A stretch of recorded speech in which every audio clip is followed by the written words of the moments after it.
ہم اپنا آج کا سبق شروع کرتے ہیں۔ اعوذ باللہ من الشیطان الرجیم، بسم اللہ الرحمن الرحیم۔ اس صفحہ نمبر 47 اور آیت نمبر 97 ختم ہو کر 98 شروع ہو رہی ہے۔ 97 ختم ہو کر 98 شروع ہو رہی ہے۔ اعوذ باللہ من الشیطان الرجیم، بسم اللہ الرحمن الرحیم۔ فَإِذَا قَرَأْتَ الْقُرْآنَ فَاسْتَعِذْ بِاللَّهِ مِنَ الشَّيْطَانِ الرَّجِيمِ إِنَّهُ لَيْسَ لَهُ سُلْطَانٌ عَلَى الَّذِينَ آمَنُوا وَعَلَى رَبِّهِمْ يَتَوَكَّلُونَ۔ فَإِذَا پس جب قرأت آپ پڑھیں القرآن قرآن، فَإِذَا قَرَأْتَ الْقُرْآنَ پس جب آپ قرآن پڑھیں، فَاسْتَعِذْ تو پناہ حاصل کر لیا کریں، فَاسْتَعِذْ تو پناہ حاصل کر لیا کریں، پناہ طلب کر لیا کریں، باللہ اللہ کی، من الشیطان الرجیم شیطان مردود سے۔ فَإِذَا قَرَأْتَ الْقُرْآنَ پس جب آپ قرآن پڑھیں، فَاسْتَعِذْ بِاللَّهِ مِنَ الشَّيْطَانِ الرَّجِيمِ تو شیطان مردود سے اللہ کی پناہ میں آ جایا کریں۔ پچھلی آیات میں اعمال صالحہ کا تذکرہ تھا اور اعمال صالحہ کے کرنے کی ترغیب تھی کہ جو بھی نیک عمل کرے گا، مرد ہو یا عورت ہو، اللہ پاک اس کا عمل قبول فرمائیں گے اور اس کو بہت اچھا بدلہ اور صلہ عطا فرمائیں گے۔ جو صبر کریں گے تو اللہ رب العزت ان کو ان کے صبر کا بہت اچھا بدلہ اور صلہ عطا فرمائیں گے۔ اب جب انسان نیک عمل کرنے لگتا ہے تو اس کی راہ میں شیطان رکاوٹ بنتا ہے، شیطان اس کو اس نیک عمل سے روکنے کی کوشش کرتا ہے۔ تو یہاں اس آیت میں کسی بھی نیک عمل سے پہلے اعوذ باللہ من الشیطان الرجیم پڑھنے کی تلقین ہے، شیطان مردود سے پناہ مانگنے کی تلقین ہے، اگرچہ یہاں پر تذکرہ ہے قرآن کریم کا، کیونکہ ساری نیکیوں میں اصل الاصول جو نیکی ہے وہ قرآن کریم ہے، ہدایت کا اصل منبع تو قرآن کریم ہے۔ تو جب انسان قرآن کریم کی طرف آئے گا، یعنی ہدایتوں میں سے سب سے بڑی ہدایت کی طرف، تو سب سے زیادہ شیطان اس کی راہ میں رکاوٹ بننے کی کوشش کرے گا۔ تو فرمایا کہ جب آپ قرآن پڑھنے لگیں تو شیطان کہیں آپ کی راہ میں رکاوٹ نہ بنے، تو شیطان مردود سے پناہ مانگ لیا کرو، اللہ کی پناہ میں آ جایا کرو۔ اسی لیے قرآن کریم کے آداب میں سے ایک ادب یہ بھی ہے کہ جب آپ قرآن پاک کی تلاوت شروع کریں تو اعوذ باللہ من الشیطان الرجیم پڑھ لیا کریں۔ باقی جتنے بھی نیکی کے کام ہیں ان کے بارے میں یہ ہے کہ بسم اللہ الرحمن الرحیم سے شروع کیا کریں، کھانا ہے تو بسم اللہ سے شروع کریں، کوئی سفر ہے تو بسم اللہ سے شروع کریں، لیکن قرآن کریم کا ادب یہ ہے کہ جب اس کی تلاوت شروع کریں تو اعوذ باللہ من الشیطان الرجیم پڑھ کر تلاوت شروع کریں۔ یہ قرآن کریم کی اس آیت کریمہ کی روح سے قرآن کریم کا یہ ادب ہے کہ جب قرآن پڑھنے لگیں تو شیطان مردود سے اللہ کی پناہ میں آ جایا کریں۔ مسلمان کے دو دشمن ہیں، ایک تو دشمن ہے انسانوں میں سے اور وہ کفار ہیں اور مشرکین ہیں، ہر طرح کے کفار ہیں انسانوں میں سے۔ تو وہ جو انسانوں میں سے جو مخالف ہیں، جو دشمن ہیں کفار، ان کے خلاف تو حکم دیا کہ جب وہ تنگ کریں تو ان کے خلاف جہاد کرو، ان کے خلاف لڑو، ان کا مقابلہ کرو۔ دوسرا جو شیطان انسان کا دشمن ہے وہ شیطان ہے، لیکن یہ جو شیطان ہے یہ نظر نہ آنے والا دشمن ہے تو دشمن۔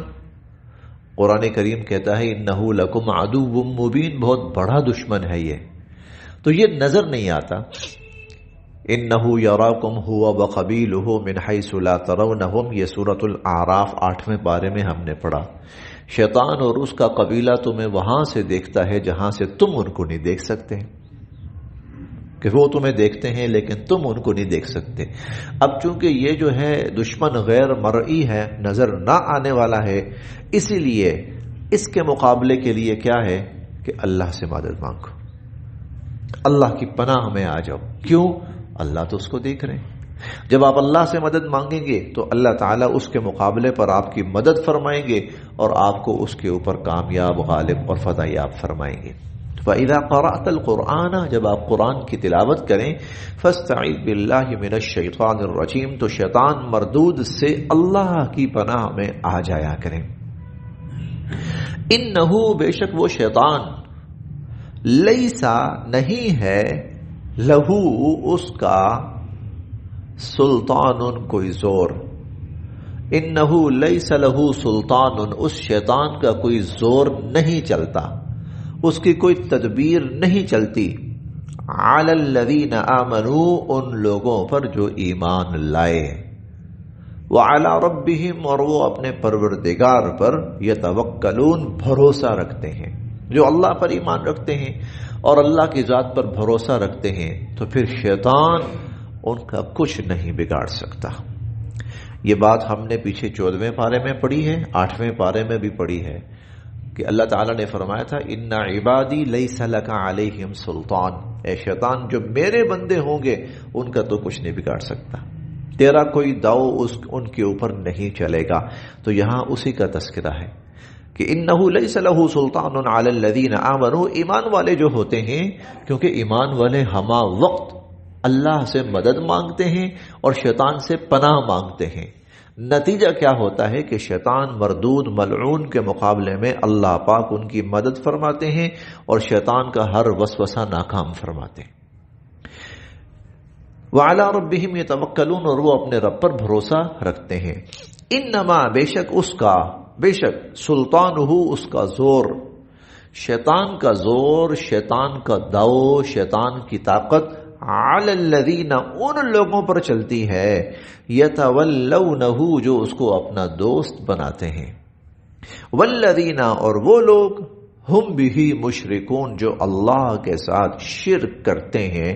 شیطان کا داؤ اور شیطان کا بس، شیطان کا زور تو ان لوگوں پر چلتا ہے. لہذا کوئی بھی خیر کا کام کیا جائے تو اس میں کسی نہ کسی درجے میں شیطان سے پناہ مانگ لی جائے. مثال کے طور پر کوئی برا خیال آئے تو ایک مسلمان کو چاہیے لا حول ولا قوت الا باللہ العلی العظیم پڑھ لے، یہ بھی شیطان سے پناہ مانگنا ہے. اسی طرح کوئی برائی کا برا تصور آئے تو اعوذ باللہ من الشیطان الرجیم اس کو پڑھ لینا چاہیے. لا حول ولا قوت الا باللہ العلی العظیم، اعوذ باللہ من الشیطان الرجیم. دراصل یہ مومن کی حصار ہیں، اس کی سیکیورٹی ہے مومن کی، جو اس کو شیطان سے محفوظ رکھتی ہیں یہ چیزیں. لا حول ولا قوت الا باللہ العلی العظیم، اعوذ باللہ من الشیطان الرجیم. بسم اللہ الرحمن الرحیم بھی، بسم اللہ الرحمن الرحیم. ہمیں ہر کام شروع کرنے پر بسم اللہ کی تلقین کی گئی، ہر کام شروع کرنے پر. حضور علیہ الصلوۃ والسلام کا فرمان ہے کل امر ذی بال لم یبدأ بسم اللہ فہو اقطع واجزم. ہر وہ کام، اچھا کام، بھلائی کا، خیر کا کام، عظیم کام جو بسم اللہ کے بغیر شروع کیا جائے تو وہ بے برکتہ اور نامکمل رہتا ہے. تو بسم اللہ الرحمن الرحیم بھی کیا ہے؟ اللہ سے مدد مانگنا اور شیطان کے شر سے پناہ چاہنا. اعوذ باللہ من الشیطان الرجیم بھی کیا ہے؟ یہی چیز ہے. لا حول ولا قوت الا باللہ العلی العظیم، یہ بھی وہی چیز ہے. وَإِذَا، اور جب، بلکہ اگر آپ دن بھر کے معمولات دیکھیں نا، دن بھر کے، تو وہ معمولات سارے کے سارے وہ ہیں کہ جن سے انسان شیطان سے پناہ مانگتا ہے اور ان کی برکت سے شیطان سے محفوظ رہتا ہے. جیسے آیت الکرسی، جو شخص آیت الکرسی پڑھ لیتا ہے شیطان سے محفوظ رہتا ہے. گھر میں داخل ہونے، گھر سے نکلنے کی دعا، بیت الخلاء میں جانے اور اس سے نکلنے کی دعا، وہ ساری یہی تو ہے کہ میں شیطان کے شر سے محفوظ رہوں. کیونکہ یہ نظر نہیں آ رہا، یہ نظر نہیں آ رہا. دیکھیں ابھی ہم حال ہی کی بات ہے، ہم سب کا تجربہ ہوا بھی ہے اور کہیں نہ کہیں ہو بھی رہا ہے. ہمارے سامنے ایک مرض آیا، بیماری آئی، وائرس آیا، کورونا. تو ہم سب کو کہا گیا کہ بھائی اپنے آپ کو بچاؤ، یہ کرو، یہ کرو، یہ کرو، یہ کرو، یہ کرو، یہ کرو، ماسک لگا کے رکھو، سوشل ڈسٹینس رکھو، اور ہاتھ پر لگانے والے لوشن اور سینیٹائزر وغیرہ یہ سب یوز کرو، فلاں کام کرو، فلاں کام کرو. یہ سب کیا ہے؟ صحت کو نقصان پہنچانے والی ایک چیز ہے، اس سے بچنا ہے. بعین ہی یہی چیز ہے بھائی، چلتے پھرتے یہ کام کرتے رہو، کیونکہ اس سے بڑا وائرس اور اس سے بڑا خطرہ وہ شیطان ہے. وہ اس سے بڑا نقصان پہنچانے والا ہے، وہ آپ کا ایمان وہ سلب کرنے والا ہے، وہ آپ کو گمراہ کرنے والا ہے. تو صبح اٹھو، دعا پڑھ لو، گھر سے نکلو، آیت الکرسی پڑھ لو، دعا پڑھ لو، صبح دعا پڑھ لو، شام دعا پڑھ لو، صبح تک کھانا کھانے بیٹھو بسم اللہ پڑھ لو. جس کھانے پر بسم اللہ پڑھا جائے گا شیطان نہیں آئے گا، اور جس کھانے پر بسم اللہ نہیں پڑھا جائے گا شیطان آئے گا. یہ مجھے وہ ریفرنس یاد نہیں ہے، لیکن صحاح ستہ کی کتاب میں یہ حدیث موجود ہے. صحابی رسول تھے، وہ کھانا کھا رہے تھے، حضور علیہ الصلوۃ والسلام بھی موجود تھے. تو شروع میں ان کو بسم اللہ یاد نہ رہی، اور طریقہ یہ ہے کہ اگر شروع میں یاد نہیں آئی تو جب بھی یاد آئے تو بسم اللہ اولہ و آخرہ پڑھ لی جائے. درمیان میں کہیں ان کو یاد آئی، انہوں نے پڑھ لی تو حضور ہنس پڑے، حضور علیہ الصلوۃ والسلام ہنس پڑے. تو صحابہ تھوڑے سے متعجب سے ہوئے، اچانک آپ ہنسے ہیں، پتہ نہیں کیا بات ہے. تو آپ نے فرمایا کہ بات یہ ہے کہ میں نے دیکھا تم نے بسم اللہ نہیں پڑھی تو شیطان تمہارے ساتھ کھانے میں شامل تھا، لیکن جو ہی تم نے بسم اللہ پڑھی ہے تو شیطان قے کرتا ہوا جو اس نے کھایا تھا وہ نکالتا اور قے کرتا ہوا باغ کھڑا ہوا. یہ دکھایا گیا حضور صلی اللہ علیہ وسلم کو، اور آپ کے ذریعے امت کو بتایا گیا کہ اللہ کے نام کی برکت. تو اس سے بچنا ہے، اس سے بچنا ہے، اس سے بڑھ کر جس طرح ہم کورونا سے بچے ہیں، اس طرح ہم کورونا سے بچے ہیں. اپنے آپ کو محدود کر لیا، اپنی ایکٹیویٹیز کو ہم نے محدود کر لیا، تمام تر حفاظتی تدابیر اختیار کر لی گئی، بہت کچھ کیا گیا. دنیا نے پتہ نہیں ایک دفعہ چہل پہل ہو کر رہ گئی سب کچھ. تو یہ اصل میں یہ ایک طرح سے دیکھا جائے تو ہمیں یہی وہ شیطان کا معاملہ دکھایا گیا ہے اس کے اندر کہ شیطان سے بھی ایسے بچنا ہے. ہر وہ چیز جہاں سے وہ وار کر سکتا ہے اپنے آپ کو بچاؤ. وَإِذَا، اور جب بدلنا ہم بدلتے ہیں آیتن کسی آیت کو، مکان آیہ کسی آیت کی جگہ، اور ہم جب کسی آیت کو کسی آیت کی جگہ بدلتے ہیں، واللہ، اور اللہ عالم خوب جانتے ہیں، بما ينزل کہ کیا بدلنا ہے، کیا اتارنا ہے، اللہ خوب جانتے ہیں کہ کیا اتارنا ہے. قالو، تو یہ کفار کہتے ہیں، انما انت، بے شک آپ تو مفتر، آپ تو اپنی طرف سے بنا لائے ہیں، آپ اپنی طرف سے بنا لائے ہیں. بل حقیقت یہ ہے اکثرہم، ان میں سے اکثر لوگ، لا یعلمون، نہیں جانتے. ان میں سے اکثر لوگ حقیقت نہیں جانتے. اصل میں ہوتا یہ تھا کہ وقت کے لحاظ سے احکامات میں تبدیلی آئی ہے، بدلے ہیں حکم، نماز کا حکم، قبلے کا حکم، اور شراب کا حکم، سود کا حکم، جوئے کا حکم، اور پتہ نہیں کتنے احکامات، ان میں بتدریج تبدیلی آئی ہے. بیت المقدس کی طرف رخ کر کے نماز پڑھو، اب خانہ کعبہ کی طرف رخ کر کے نماز پڑھو. اب اللہ نے یہ حکم بدلے ہیں، پہلے یہ حکم تھا اب یہ، پہلے یہ تھا اب یہ.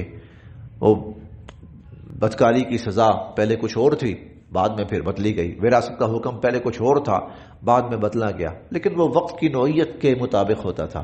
تو کفار کہتے تھے اگر یہ اللہ کا کلام ہے تو کیا اللہ کو پہلے نہیں پتا تھا کہ یہ بات یہ نہیں ہے، ایسے ہے، تو بعد میں اللہ کو ضرورت پڑی. اس کا مطلب یہ ہے کہ یہ اللہ کی طرف سے نہیں آتا بلکہ آپ نے خود اپنی طرف سے بنایا ہے. اس کا جواب دیا گیا. اور جب ہم بدلتے ہیں وَإِذَا بَدَّلْنَا آیَةً مَكَانَ آیَةٍ، اور جب ہم کسی آیت کو کسی آیت سے بدلتے ہیں، واللہ اعلم، اللہ خوب جانتے ہیں، بما ينزل، کہ اللہ نے کیا اتارنا ہے. قالو وہ کہتے ہیں انما انت مفتر آپ خود بنا لائے ہیں بل اکثرهم لا يعلمون بلکہ اکثر لوگ نہیں جانتے. قل آپ فرمائیے نزلہ اس قرآن کو اتار لایا ہے روح القدس جبرائیل امین مقدس ترین روح. روح القدس مقدس ترین روح بابرکت ترین روح جبرائیل امین من ربک آپ کے رب کی طرف سے بالحق سراسر حق آپ کے رب کی طرف سے اس کو جبرائیل امین اتار لائے ہیں اور یہ سراسر حق ہے. لیثبت تاکہ اللہ ثابت رکھے الذین آمنوا ایمان والوں کو اللہ ایمان والوں کو ثابت قدم رکھے.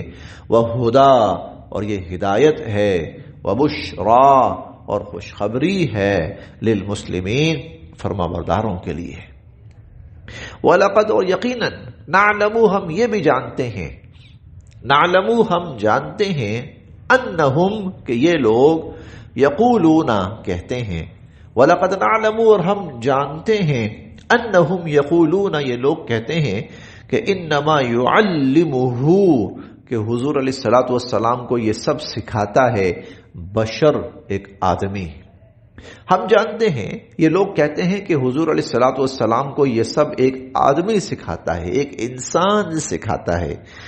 لسان زبان الذی اس شخص کی یلحدون الیہ جس کا یہ حوالہ دے رہے ہیں جس کا یہ حوالہ دے رہے ہیں اس کی زبان اعجمی وہ تو عجمی زبان ہے اس کی تو زبان ہی عجمی ہے غیر عربی. وہذا اور یہ قرآن لسان عربی مبین لسان زبان عربی عربی مبین واضح اور یہ قرآن تو واضح عربی زبان میں ہے یہ تو واضح عربی زبان میں ہے. کبھی کبھار مکہ میں یا مکہ ہی میں حضور علیہ الصلوۃ والسلام کے پاس ایک شخص آیا کرتا تھا وہ بسا اوقات آپ سے بات چیت کیا کرتا تھا اس کے پاس تورات و انجیل کا علم تھا تو وہ آپ سے آ کر عموماً بات وغیرہ کیا کرتا تھا اس حوالے سے. تو لوگوں نے کہنا شروع کر دیا کہ لو وہ چونکہ پڑھا لکھا بندہ ہے اس کے پاس بڑا علم ہے تو حضور علیہ الصلوۃ والسلام کو آ کر نہ وہ سکھا جاتا ہے اور آپ اللہ کا نام لگا کر وہی بات آگے سنا دیتے ہیں لوگوں کو. تو اللہ تعالیٰ اس کا حوالہ دے رہے ہیں کہ لسان الذی یلحدون الیہ جس بندے کا یہ حوالہ دے رہے ہیں اعجمی ہے ارے بے وقوف وہ تو ہے ہی غیر عرب وہ تو غیر عرب ہے عجمی ہے. وہذا لسان عربی مبین اور یہ قرآن جو حضور سنا رہے ہیں یہ تو واضح عربی زبان میں ہے. ان الذین بے شک وہ لوگ لا یؤمنون جو نہیں ایمان رکھتے بآیات اللہ اللہ کی آیات پر بے شک وہ لوگ جو اللہ کی آیات پر ایمان نہیں رکھتے لا یہدیہم اللہ اللہ بھی ان کو پھر ہدایت نہیں دیتے. وَلَهُمْ عَذَابٌ علیم اور ان کے لیے دردناک عذاب ہے.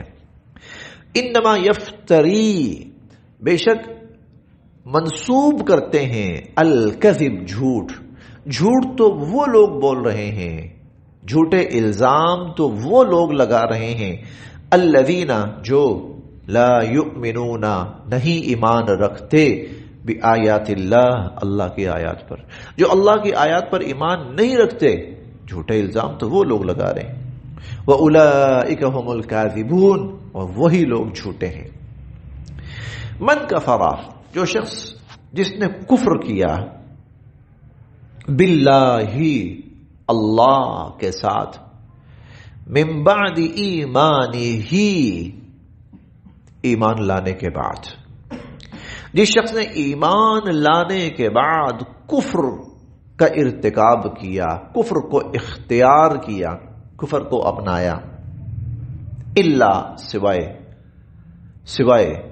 من اس شخص کے اکرہا جسے مجبور کر دیا گیا سوائے اس کے جس کو مجبور کر دیا گیا وقلبہ اور اس کا دل مطمئن تھا جمع ہوا تھا بالایمان ایمان پر اس کو چھوڑ کر جسے مجبور کیا گیا اور مجبوراً اسے کلمہ کفر کہنا پڑا لیکن اس کا دل ایمان پر قائم تھا اس کا دل ایمان پر قائم تھا. اس کو چھوڑ کر جس نے ایمان لانے کے بعد کفر کا ارتکاب کیا، ولیکن اور لیکن من شرح جس نے صراحتاً بالکفر کفر کو اپنایا، صدرن شرح کھلا اور صدرن سینہ جس نے کھلے سینے کے ساتھ یعنی پوری مرضی کے ساتھ، شرح صدر کے ساتھ پوری مرضی کے ساتھ جس نے کفر کو اختیار کیا، فعلیہم تو ان پر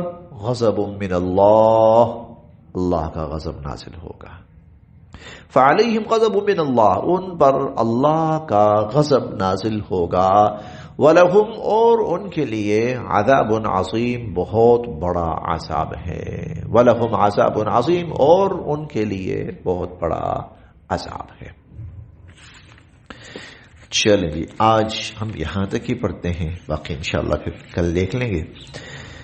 پھر دیکھتے ہیں جی یہ جو آیت ہے آخری، سوائے ان کے کہ جن کو مجبور کیا گیا اور ان کا دل ایمان پر قائم تھا، یہ ایک خاندان ہے، اس کے 3 افراد ایمان لائے. اولی مسلمان ہونے والے لوگوں میں حضرت عمار رضی اللہ عنہ، حضرت یاسر رضی اللہ تعالی عنہ اور ان کی اہلیہ حضرت سمیہ رضی اللہ تعالی عنہا. چونکہ ابھی مکہ میں کفر کا غلبہ تھا اور یہ کفر کے زیر تسلط تھے، اس وقت یہ ایمان لے آئے، یہ ایمان لے آئے. تو جو حضرت یاسر اور حضرت سمیہ تھے انہوں نے تو اعلانیہ اپنا ایمان کا اظہار کیا اور کسی بھی قسم کے وہ کفر کی بات ماننے سے انکار کر دیا. چنانچہ ان دونوں کو شہید کر دیا گیا، بڑی بے دردی کے ساتھ شہید کیا گیا. اسلام میں شہید ہونے والے یہ اولی میاں بیوی تھے. البتہ حضرت عمار رضی اللہ تعالی عنہ جو تھے تو وہ کچھ ایسی ملتی جلتی بات کہہ گئے کہ جس سے کفار یہ سمجھے کہ نہیں یہ اسلام پر نہیں ہے، یہ تو ہمارا ساتھی ہے. بعد میں یہ حاضر ہوئے حضور علیہ الصلوۃ والسلام کی خدمت میں اور یہ بات کہی کہ اللہ کے نبی میں تو بہت پریشان ہوں، میں تو ایسی بات کہہ بیٹھا ہوں. آپ نے فرمایا جب تم یہ بات کہہ رہے تھے تو تمہارے دل کی کیفیت کیا تھی؟ میں ایمان پر تھا، میں تو ایمان پر تھا، تو مجبوراً مجھے زبان سے کہنا پڑا. آپ نے فرمایا پھر تمہارے لیے خیر ہی خیر ہے، تم ایمان پر ہو اور وہ کہا گیا کلمہ کفر تمہارے ایمان کو کوئی نقصان نہیں پہنچاتا، کیونکہ مجبوری پر جان بچانے کے لیے تم نے وہ کلمہ کہا. تو اس پر اللہ رب العزت کی طرف سے یہ آیت نازل ہوئی کہ من کفر باللہ من بعد ایمانہ، اپنے ایمان کے اظہار کے بعد، ایمان کے قبول کرنے کے بعد جس نے کفر کو اختیار کیا، سوائے اس کے من اکرہا جس کو مجبور کیا گیا، وقلبہ مطمئن بالایمان اور اس کا دل ایمان پر جمع ہوا تھا، ولیکن من شرح بالکفر صدرا البتہ جس نے شرح صدر کے ساتھ کفر کو قبول کیا، فعلیہم غضب من اللہ ان پر اللہ کا غضب نازل ہوگا، ولہم عذاب عظیم اور ان کے لیے بہت بڑا عذاب ہے. پھر دیکھتے ہیں جی